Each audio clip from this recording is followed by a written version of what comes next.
En Occident, nous honorons traditionnellement peu nos ancêtres. Nous nous recueillons au cimetière et déposons sur leur tombe des chrysanthèmes le jour de la Toussaint.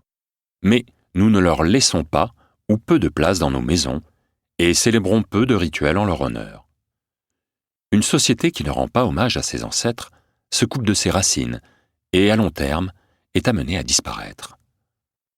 En Asie, chez les peuples chinois, vietnamiens, japonais, indonésiens, coréens, un autel, parfois même une pièce entière, est dédiée aux ancêtres.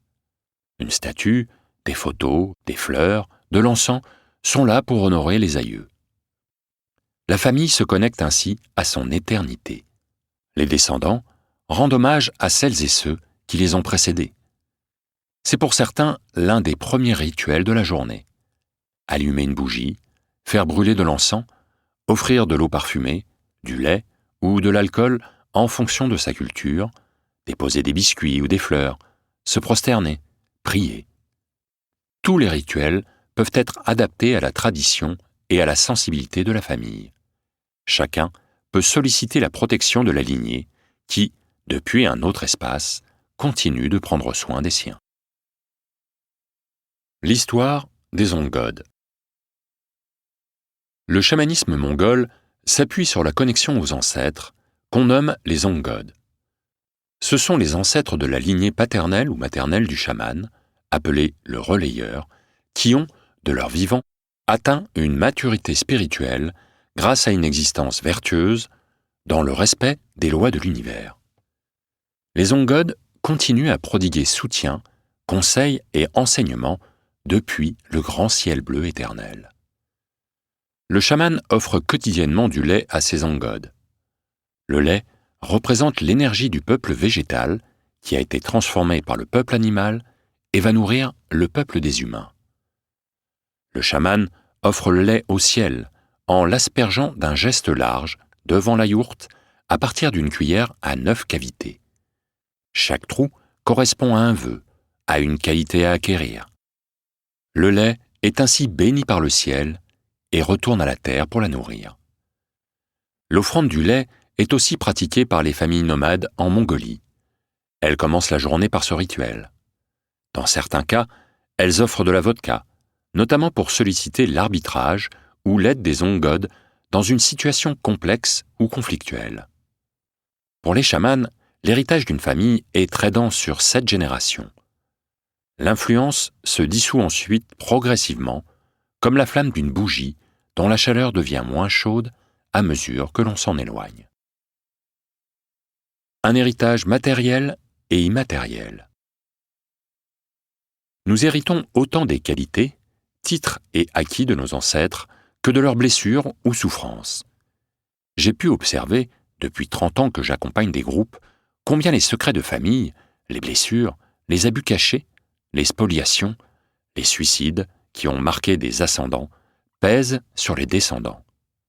Ceux-ci héritent d'informations qu'ils auront à transformer. À cet égard, la psychogénéalogie s'intéresse à la mémoire de nos ancêtres, une mémoire que déjà le célèbre psychiatre suisse Carl Gustav Jung nommait inconscient collectif. Elle met en lumière l'héritage immatériel de notre lignée. Nos aïeux disparus continuent à s'inquiéter de l'avenir de leurs petits-enfants. Empruntent-ils le bon chemin? Manquent-ils de quelque chose? Quels sont leurs besoins? Vivent-ils une existence dans le respect des lois universelles? Lorsqu'un défunt parti depuis 3 générations voit l'un des membres de sa famille souffrir, il va naturellement chercher à lui venir en aide. De même, lorsqu'un aïeul est passé de l'autre côté du voile dans la souffrance, il peut avoir besoin d'aide. Les rituels permettent de renforcer le lien et la paix avec nos ancêtres. La mémoire cellulaire. La biologie s'intéresse, elle aussi, d'une certaine manière, aux mémoires karmiques en étudiant la mémoire cellulaire. Nous savons que les gènes de nos ancêtres se retrouvent dans notre ADN. Le biologiste britannique William Bateson a le premier parlé de génétique. C'était en 1905, dans le cadre de ses travaux sur l'hérédité. La génétique établit que nous héritons des gènes de nos ancêtres par la transmission de l'ADN. Nous pouvons hériter des traits du visage, de la force physique d'un aïeul, mais aussi parfois de maladies héréditaires.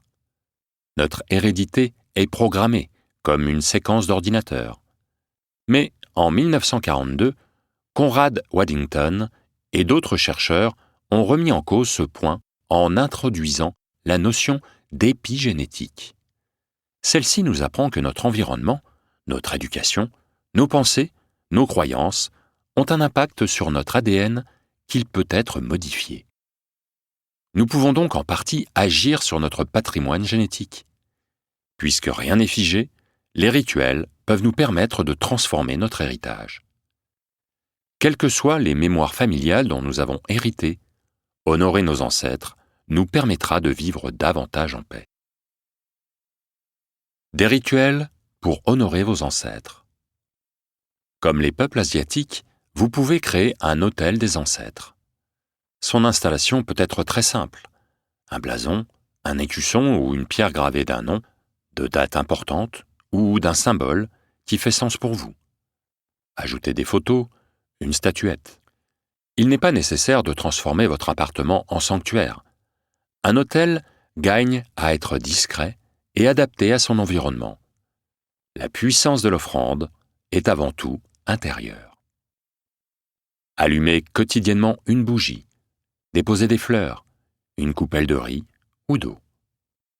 Vous pouvez vous prosterner, vous agenouiller, vous asseoir, lever les mains vers le ciel. Trouvez la posture qui résonne dans votre cœur. Le plus important est la posture intérieure, qui devra être empreinte de dignité et de respect. Dans les traditions chamaniques, les ancêtres sont sensibles aux odeurs. Voilà pourquoi on offre du tabac ou de la sauge, qui sont brûlés.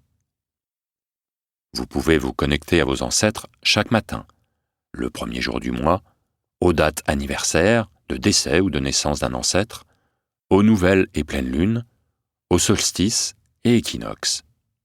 Vous pouvez aussi leur faire une offrande pour partager un événement qui fait sens pour vous. Un autel peut aussi être intemporel. Exécutez par exemple un grand mandala dans le jardin, avec des feuilles et des fleurs, au moment des solstices, en hommage à vos aïeux. Puis laissez le vent disperser votre œuvre.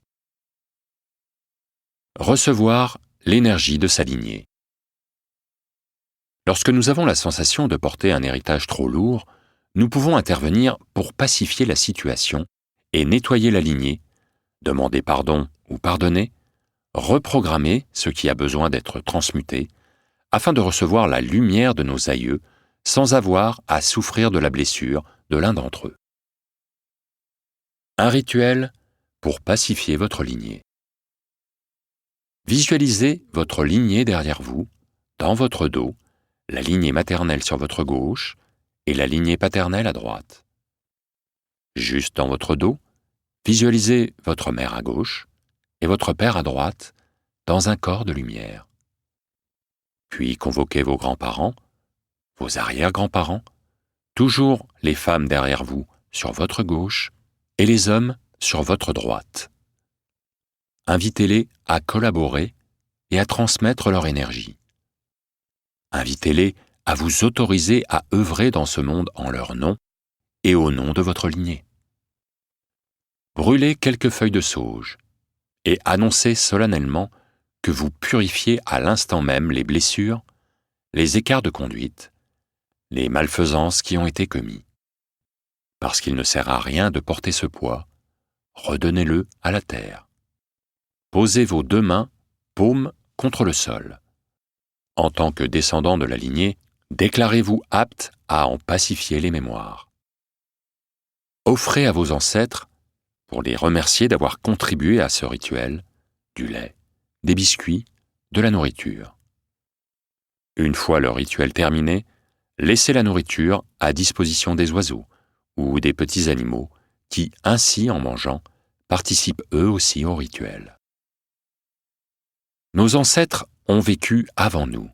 Ils ont acquis des savoirs, ont appris de leurs erreurs. Ils ont développé des qualités, découvert des pays, des sensations, ont aimé, ont pris soin. Pour continuer à écouter ce livre audio gratuitement, cliquez sur le lien dans la description et vous pourrez l'écouter en entier sans frais grâce à l'essai de 30 jours d'Audible.